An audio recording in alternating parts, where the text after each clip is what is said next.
Bienvenue sur Mathérapie. Dans le cadre du chapitre relatif à la statistique à deux variables et à la suite du principe du calcul de la droite de régression par la méthode des moyennes discontinues, dite la méthode de Mayer, nous allons aborder une autre méthode de calcul, la méthode des moindres carrés. Indépendamment élaborée par Legendre et Gauss au début du XIXe siècle, la méthode des moindres carrés permet de comparer des données expérimentales, généralement tachées d'erreurs de mesure, à un modèle mathématique censé décrire ces données. Elle permet de déterminer l'équation de la droite d'ajustement qui passe le plus près possible de l'ensemble des points de la série étudiée en minimisant la somme des écarts au carré entre les points du nuage de points et les valeurs moyennes. Il s'agit donc d'une méthode plus précise que celle de Mayer, puisqu'elle tient compte de la valeur de chaque point du nuage de points.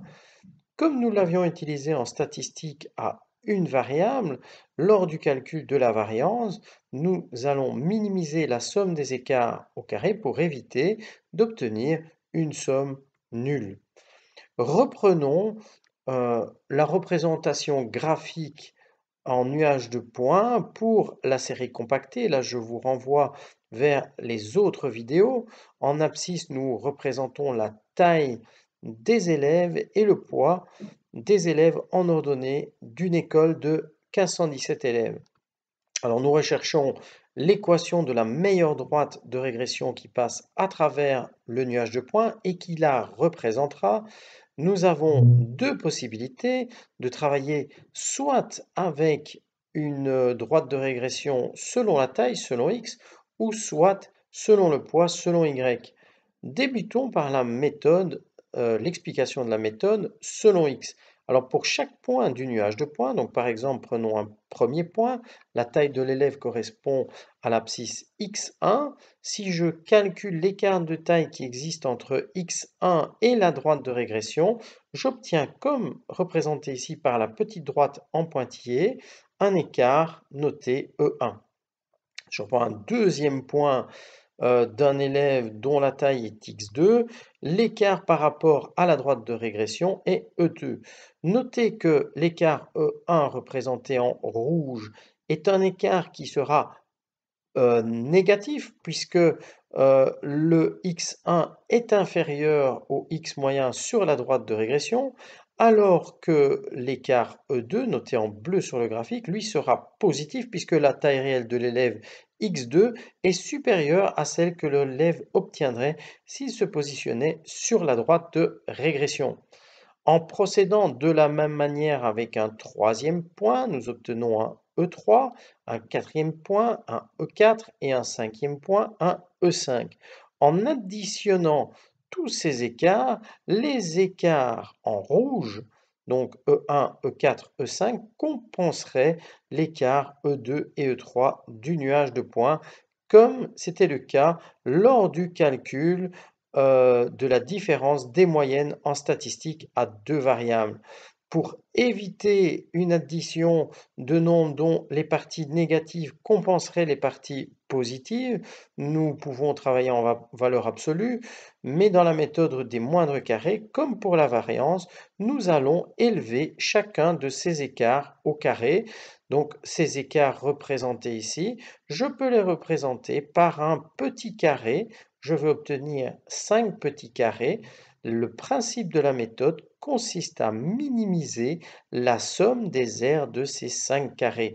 Donc la position de la droite des moindres carrés va tenter à minimiser la somme des écarts au carré.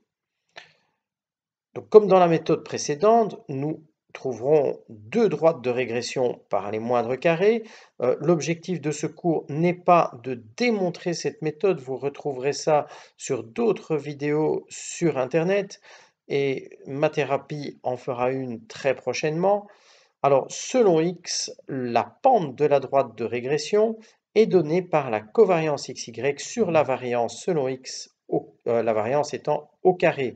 L'ordonnée à l'origine P est donnée par le y moyen moins le m que vous venez de calculer fois le x moyen. La droite de régression par les moindres carrés a pour équation bien évidemment y égale mx plus p. Et donc, nous allons pouvoir passer à la suite, la division selon y. Je reprends la même représentation graphique. Nous recherchons maintenant une droite des moindres carrés selon y. Je reprends le même point, mais cette fois-ci, je ne m'occupe plus de la taille de l'élève de ce point 1, mais de son poids y1. Et cette fois-ci, je vais recalculer l'écart de poids qui existe entre le poids réel de cet élève, y1, et le poids qu'il obtiendrait s'il se positionnait sur la droite des moindres carrés. J'obtiens un écart que je note E'1.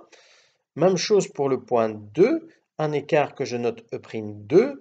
Pour la même raison que tout à l'heure, notez qu'en rouge, l'écart E'1 se trouve maintenant en valeur positive puisque le y1 est supérieur au y que l'élève obtiendrait en se positionnant sur la droite des moindres carrés, alors que le E'2, représenté en bleu, sera un écart négatif puisque l'élève a un poids y2 inférieur à celui qu'il obtiendrait en se positionnant sur la droite des moindres carrés.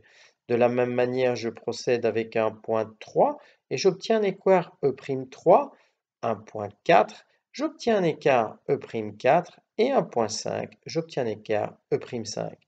Notez que la somme des écarts E'1, E'3, E'5 va compenser la somme des écarts E'2, E'4 qui se trouvent quant à eux en valeur négative.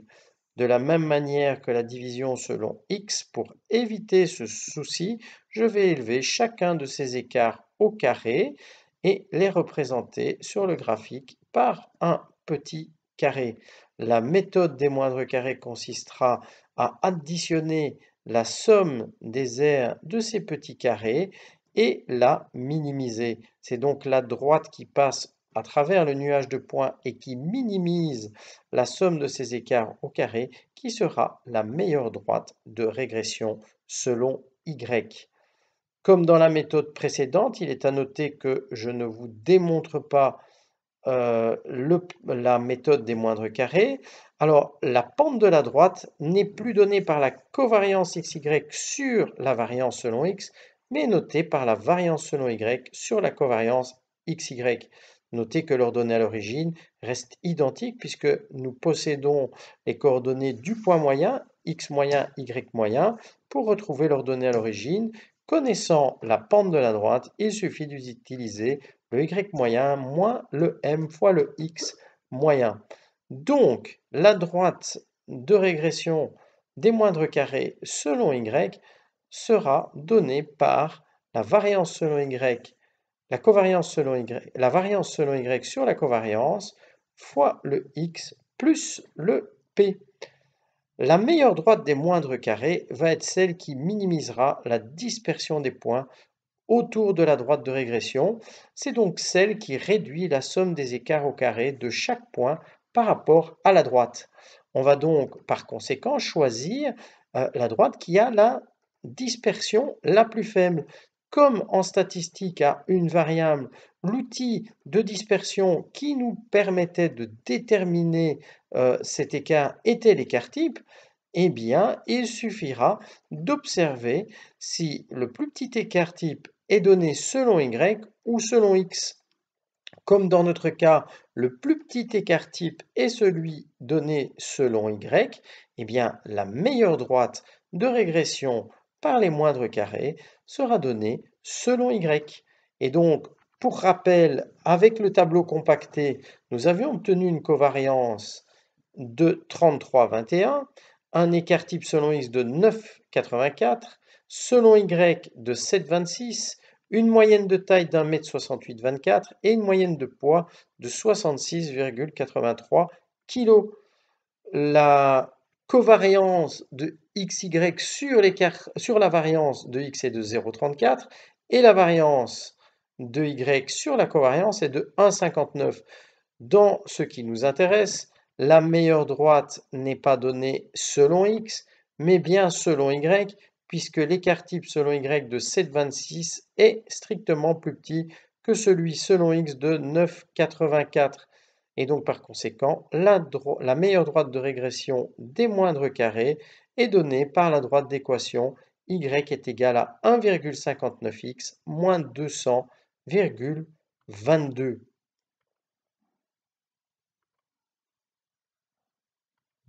Avec le tableau complet, si on reprend l'ensemble des calculs, nous obtenions de la même manière une covariance de 40,35, un écart type selon x de 8,71, donc de 8,71, un écart type selon y de 6,54, une moyenne de taille d'1,65 m 0,4 et une moyenne de poids de 66,96, donc 66,93 kg.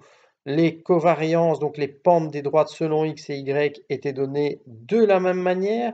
Dans ce cas-ci, l'écart type selon y étant strictement inférieur à celui selon x, la meilleure droite des moindres carrés sera également celle selon y et qui a pour équation y égale 1,06x moins 108,01.